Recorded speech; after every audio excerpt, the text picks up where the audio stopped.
Olá pessoal, saudações, mais um vídeo aqui no meu canal, Thiago Lacerda, esse vídeo atendendo a pedidos de alunos que me solicitaram a análise dentro da minha série Análises e Perspectivas da Bolsa da Copel, empresa de energia elétrica. Eu já me pronunciei nas redes sociais algumas vezes sobre a Copel, apesar de ela ainda não ter entrado aqui nos vídeos praticamente, né? Mas lembrando que o setor de energia elétrica é um dos setores blindados da economia, onde investidores focados em dividendos, juros sobre capital próprio, ou seja, investidores focados em proventos, procuram posicionar suas carteiras com o propósito de geração de renda passiva. Ocorre que muitos analistas, e eu aqui vou me reservar, não comentar especificamente sobre esse ou aquele, tá? Mas de uma forma geral, muitos analistas têm colocado a Copel como um dos destaques para 2021, especialmente pelas mudanças que ocorreram na parte de governança e pelos destaques que ela vem apresentando como empresa, como uma possível empresa do setor de energia elétrica que se destaque, que traga excelentes investimentos no sentido de resultado, dividendos, juros sobre capital próprio para esse 2021. Então, nada mais justo de que eu atenda a solicitação e traga um comentário pessoal, e eu depois de dar algumas informações acerca da análise da Copel, eu vou emitir a minha opinião. E lembrando que quando eu falo de opinião, é apenas a opinião de um brasileiro comum que investe na Bolsa, não é absolutamente indicação de compra, de venda, de ampliação, nada disso. O meu canal não se presta para esse tipo de função, né? Esse tipo de função fica reservado às pessoas que têm autorização da CVM para fazer. Então, nesse canal aqui, a linha didática a linha editorial é apenas sugestão de estudos para alimentar aí o arcabouço dos investidores que estão estudando sobre o mercado brasileiro. Antes de mais nada, então, falando um pouquinho mais sobre o setor de energia elétrica, muitas pessoas questionam o porquê da blindagem setorial em cima da estrutura da energia elétrica no Brasil. E vale acrescentar que, tanto no Brasil como em muitos países do mundo, esse setor se estruturou de uma maneira estratégica, apresentando algumas características que podem trazer para o investidor os porquês, as razões que fazem com que esse setorial seja tão blindado e tão atrativo para o investidor de dividendos. A primeira característica é que uma empresa de energia elétrica, quando ela se instala numa determinada região, ela ganha um chamado monopólio natural. Isso mesmo, ela ganha uma concessão para atuar naquela região geográfica, de forma que aquela região geográfica passe a ser atendida por aquela empresa sem nenhum concorrente, ou seja, ela ganha do governo, ela ganha do Estado praticamente a isonomia e o monopólio total daquela região. Então, a Copel, no caso, ela atende no Paraná, ou seja, ela atua no Paraná, então o governo do Estado chancela essa empresa para atender a distribuição, geração, transmissão de energia naquela região. Lembrando que eu já falei aqui no canal que dentre as empresas de energia elétrica, elas também se posicionam muitas vezes em geradoras, transmissoras e, por fim, distribuidoras, que seria, digamos assim, o filé mignon das empresas de energia elétrica, que é onde elas mais lucram. E aí, um outro ponto importante, antes da gente começar a análise específica, é lembrar, que eu já falei aqui no canal também, que os lucros de uma empresa de energia elétrica, seja de qualquer modalidade desses três elementos, né, geração, transmissão e distribuição, é que o lucro ele é constante, ele pode sofrer variações pontuais, circunstanciais, na medida em que existem aumentos de preços, de inflação, existam, por exemplo, aumentos ou diminuição dos parques industriais naquela região, onde as pessoas e empresas mais economizam ou mais gastam, enfim. Só que o fato é que a conta de luz, tanto empresas como pessoas físicas sempre irão pagar, né? Aquela perguntinha básica que eu sempre faço aqui no canal, se você perder o teu emprego, ficar doente, ficar de cama, pegar Covid e qualquer outra eventualidade, você vai deixar de pagar a tua conta de luz? Não, obviamente que não. Você vai fazer um esforço e vai pagar a tua conta de luz. Se você não tiver dinheiro, você vai pegar dinheiro emprestado, vai pedir ajuda para a família, mas a conta de luz você vai pagar. Se não, o que acontece? Cortam a tua luz. Assim é também nas empresas, são pessoas jurídicas, empresas que possuem seu maquinário, que possuem seu parque industrial, elas precisam de energia elétrica para funcionar. Resultado, a empresa de energia elétrica ganha sempre, porque existe essa estrutura organizacional legalizada e que confere o monopólio natural. Resultado, a conclusão dessa breve introdução é que a empresa de energia elétrica é uma empresa que, se tiver bem organizadinha, se tiver tudo certo com a sua governança, a lucratividade é constante e, como uma lucratividade constante gera um resultado perene nos seus negócios, ou seja, se a empresa tiver concessão por 20 anos, por 30 anos, serão 20 anos, 30 anos de boa lucratividade e ampliação. Então, dentre as várias empresas de energia elétrica, a Copel figura como uma das grandes destaques aí para esse 2021. Então aqui tem já a apresentação, né, dela, tá? Ela já começa com um disclaimer, sim, é uma ação, ou seja, os resultados dessa empresa é variável e, consequentemente, o retorno, o yield das ações são variáveis, ou seja, maior ou menor lucro não representa prejuízo, no entanto, a gente tem que conceber como um ativo de renda variável. Vamos começar, depois a gente volta para site de RI e apresentação de PowerPoint. Nos sites aqui que a gente utiliza normalmente para verificar os dados, os indicadores fundamentalistas e do balanço patrimonial. Então, primeira coisa, eu sempre oriento os meus alunos que quando ele busca a sigla aqui no Fundamentos, ele já vai lá embaixo no lucro líquido. É o indicador principal que nós queremos. Lucratividade líquida, tanto nos últimos 3 meses como nos últimos 12 meses. Os últimos 12 meses é o principal, porque aqui eu me refiro ao ano fiscal da empresa. Assim sendo, quando ela tem lucro líquido aqui, eu posso me assegurar de que é uma empresa que está bem das pernas, cujo negócio está trazendo resultados. Logo na sequência, um outro dado importante para mim analisar é a situação de endividamento. A gente já viu outros exemplos aqui no canal de outras empresas de energia elétrica que muitas vezes apresentam situação de endividamento, como eu chamo um alerta, né? Uma bandeira amarela levantada, que é quando a dívida líquida dessa empresa ela está extrapolada, ela está mais alta do que o seu ativo circulante. Não é o caso da Copel. Se eu comparar a dívida líquida com ativo circulante, eu percebo um ativo circulante bem maior que a dívida.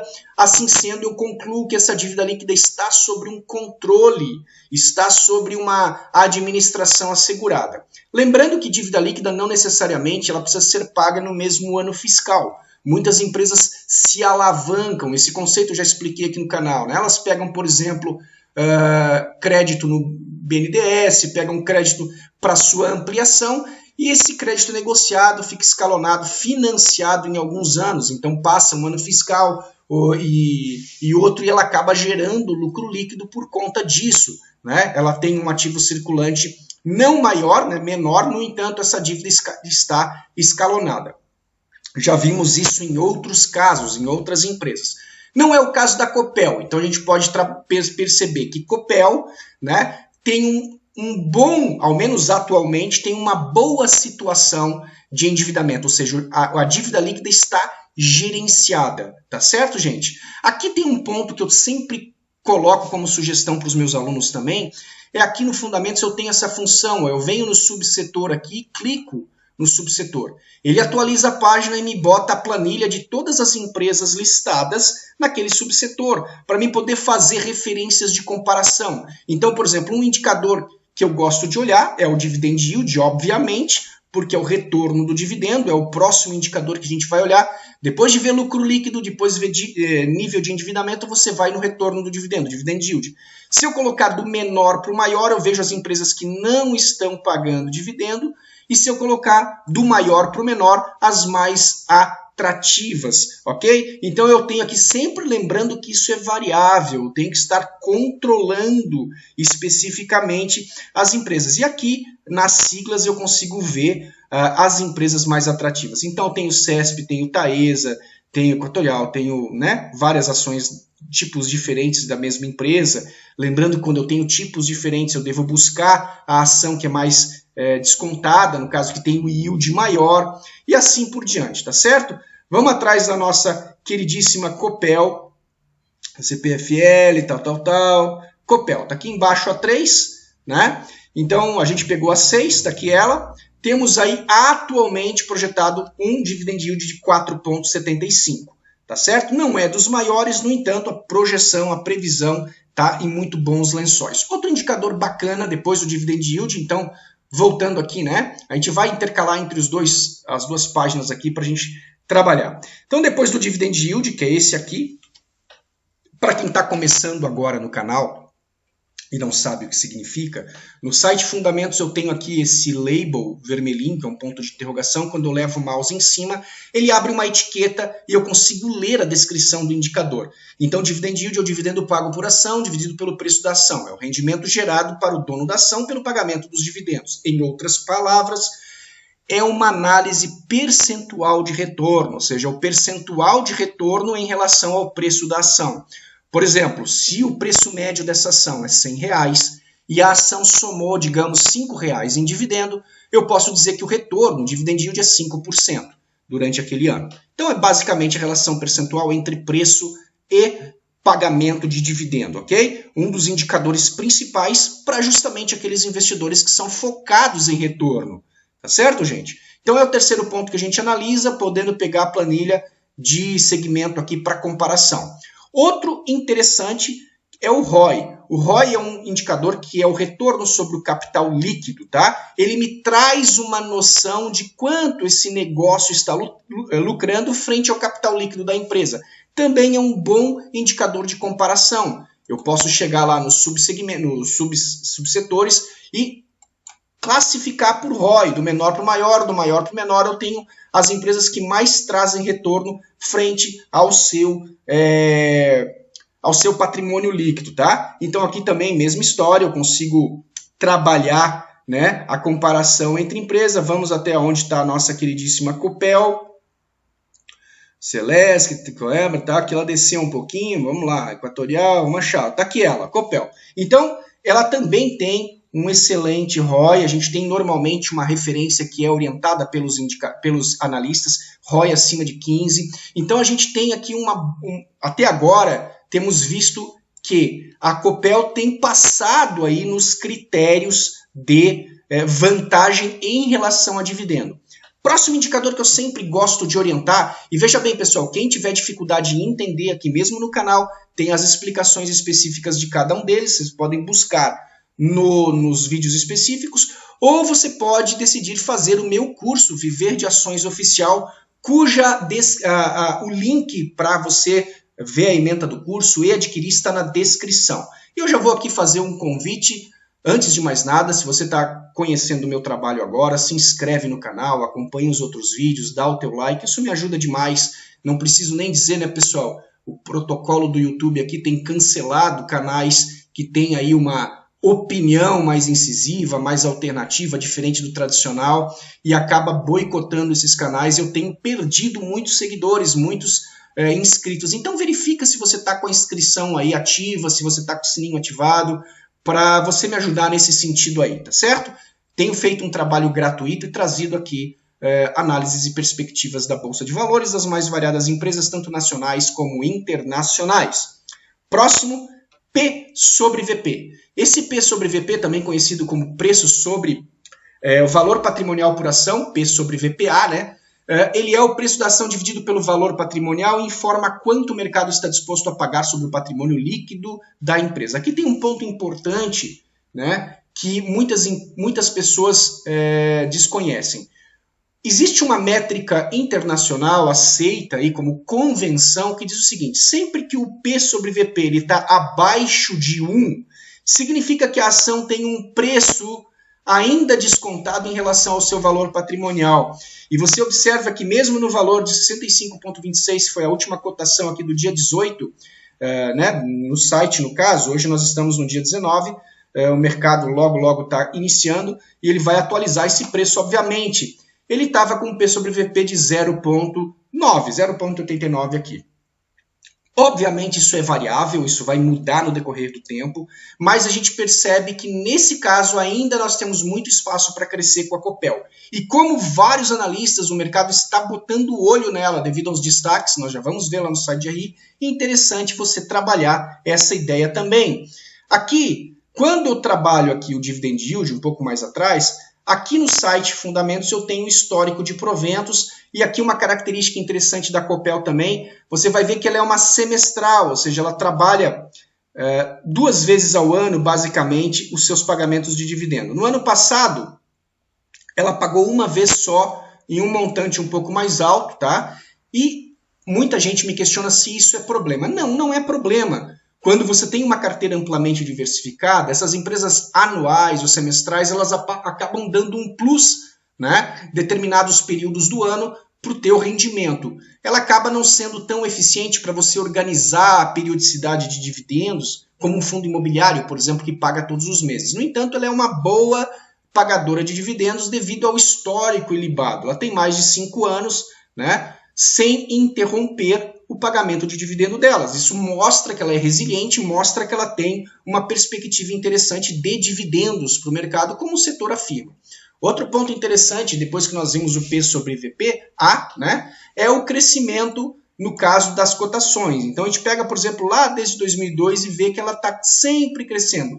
Obviamente, pessoal, em topos e fundos, tá? Isso é natural, mas nos últimos anos, a partir de 2018, ela só teve destaque, né? Chegou aqui a um teto de R$ 74,00. Com a entrada da pandemia, no início de 2020, ela voltou a cair aqui a R$ 40,00, 42, 43, e agora voltou ao teto novamente, tá? E esse é um indicativo muito bacana que eu falo para os meus alunos de mentoria. Aqui eu tenho um teto duplo, ó. 2 vezes ela tocou no teto de 72, 73, 74 reais.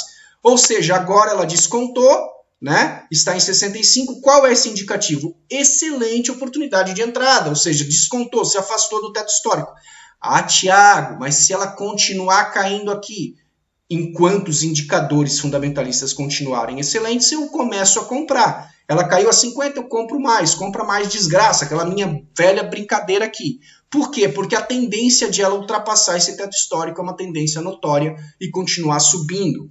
Bom, outro ponto importante, pessoal, para a gente trabalhar a questão da Copel, antes de eu ver o site de RI, é o chamado payout. Eu tenho uma observação a fazer. O site Oceans 14, ele traz os mesmos indicadores, né, em histórico para você, também é um site excelente para você utilizar. Eu pesquiso a empresa, ela traz tudo aqui, né, nível de governança, valor de mercado, aquelas observações tradicionais do balanço patrimonial, gráficozinho aqui de receita, crescente, rampa de subida, tudo certo, tá? Aqui, ó, dividend yield que a gente acabou de ver e dividend payout. Nos últimos anos, tá? Ela teve uma redução maior do seu payout. Ela vinha com uma média aqui de 40%, 42%, e aqui, a partir de 2018, ela reduziu seu payout para baixo, para menos de 25%. Ah, Thiago, mas não existe uma lei que obriga as empresas a devolverem no mínimo 25% dos seus dividendos? Eu tenho certeza que você já escutou sobre isso, né? Muitos orientadores cometem essa gafe. Dizer, não, é obrigatório que a empresa pague pelo menos 25% dos seus dividendos aos seus acionistas. Não, isso é um mito, tá? Não existe essa obrigatoriedade.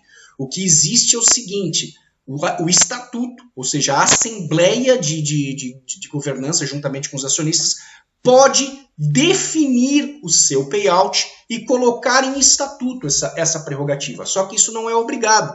A empresa pode deixar isso em branco, por exemplo, e decidir, conforme a sua lucratividade por período, qual é o dividendo que ela quer pagar. Até mesmo não pagar dividendos para retroalimentar nela mesma aquela lucratividade com propósito de ampliação, com propósito de reserva e etc.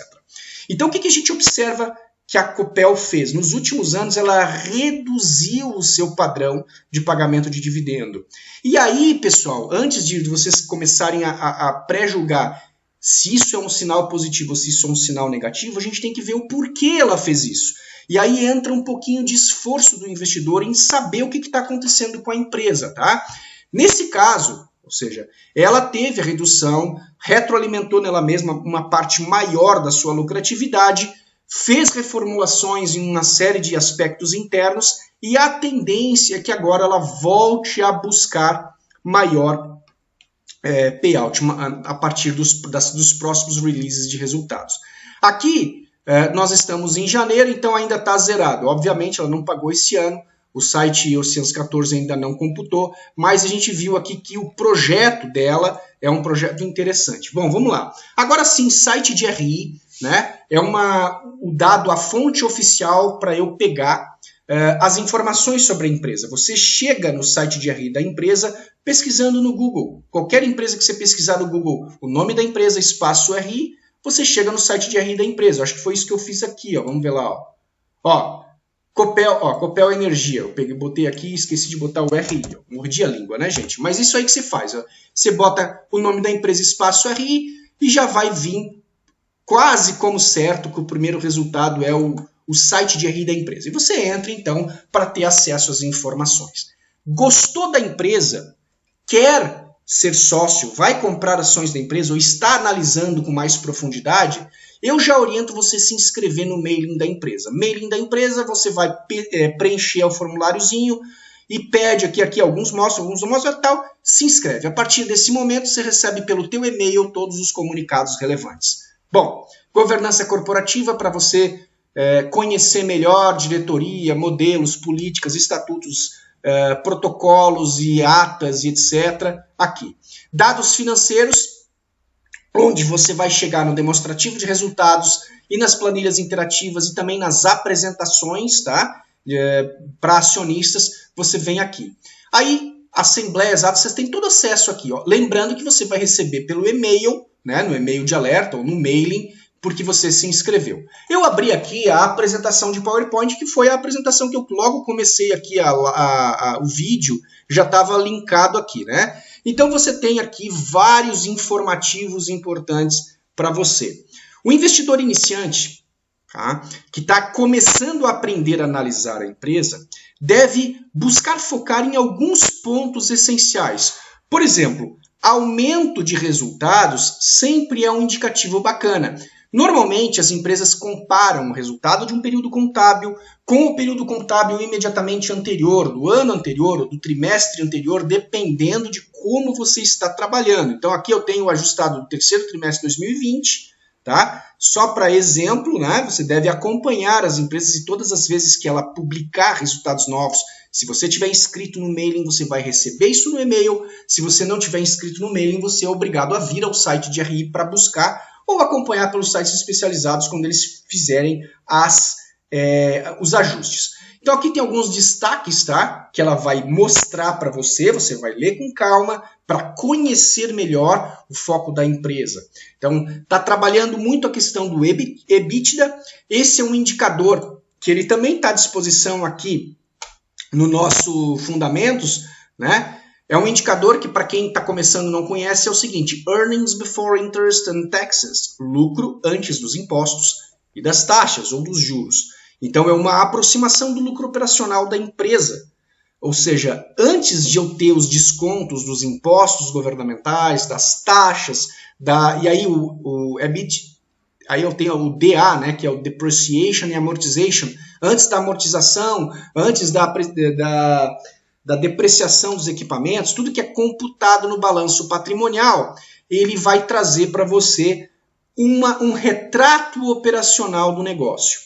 Nós que somos investidores focados em dividendo, muitas vezes isso aqui não representa para nós um determinante para mudança de decisão. Nós queremos saber lucro líquido, ou seja, justamente não é o earnings before, mas justamente o earnings after essas taxas e juros e tal, ou seja, os lucros depois. Então a gente quer lucro líquido. Esse é o nosso principal fundamento aqui, porque é justamente eu quero saber o que sobra da empresa depois do governo dar a mordida dele. Tá certo, gente? Então, continuando a apresentação aqui, você vai ler, ó, aqui os consolidados aqui, ó, em gráfico para você, né? Crescimento. Então ela tem aqui teve na fatia de telecom dela, ela deu uma caidinha, né? Mas tudo bem. Então você vai trabalhar isso aqui custos gerenciáveis, ele vai te dar vários gráficos onde visualmente tu pode ter uma ideia do que está acontecendo para a empresa. Inclusive plano de endividamento, a redução constante da alavancagem dela, isso é muito bacana quando uma empresa tem um projeto de redução constante do seu nível de endividamento, você pode ter como resultado o seguinte, né? Como conclusão o seguinte, óbvio, se ela tem um plano para reduzir a dívida e tudo ocorrer conforme o esperado, ela vai aumentar a sua lucratividade. Obviamente isso é um projeto, não quer dizer que ela vai conseguir cumprir à risca, mas é interessante para efeito de governança, de gestão, você saber que a empresa tem esse planejamento. Aí tem todas as propagandas aqui dos canais de comunicação da empresa.